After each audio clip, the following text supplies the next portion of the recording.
every once in a while as president, you get to invite close friends into the Oval. I was kidding these guys before. This is American labor, and I've said from the beginning of my campaign throughout my whole career, the middle class built this country and labor built the middle class. And I think we have an incredible opportunity to make some enormous progress in creating jobs, good paying jobs, Davis-Bacon, prevailing wage jobs, to rebuild the infrastructure of this country in a way that everybody knows has to be done. I promised, and a lot of these folks have been my friends for a long time. As they say in parts of my state, these are the folks that brung me to the dance. And I appreciate their friendship. And as I said, when some of you weren't here when I was with the business community, I said I want to make it clear I'm a labor guy. And there's no reason why it's inconsistent with business growing either. So what we're doing here today, I asked them to come in. We want to talk about the Recovery Act we have here that we're trying to pass, and I think is going to get done, and building infrastructure in this country. We are so far behind the curve. We rank something like 38th in the world in terms of our infrastructure. Everything from canals to highways to airports to everything we can do and we need to do to make ourselves competitive in the 21st century.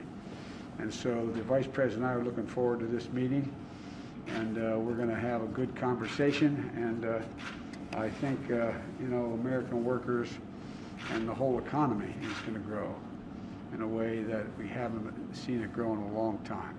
This is the time for us to move. So, at any rate, I'll let you know. We're going to have a long conversation here. I don't know how long, but we're going to have a conversation as long as they're willing to put up with me and talk about how we're going to get this done. So, thank you all for coming in. Appreciate it. Mr. President, what did you learn from hearing last night about what they want in this plan?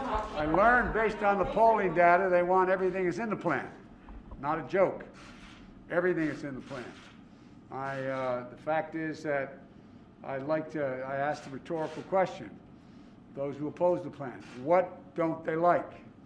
What particular program don't they like? Don't they want to help people with nutrition? Don't they want to help people be able to pay their mortgages? Don't they want to help people get their unemployment insurance? Don't they want to make sure that people are able to stay in their homes without being thrown out of their homes in the middle of this god-awful pandemic? What don't they like?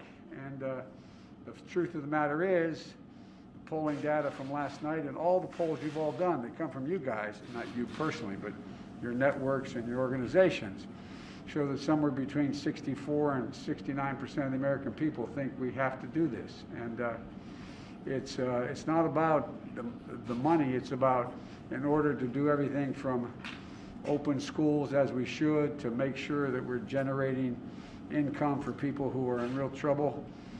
It's about how much it costs. The federal government has to chip in, make sure we get this done.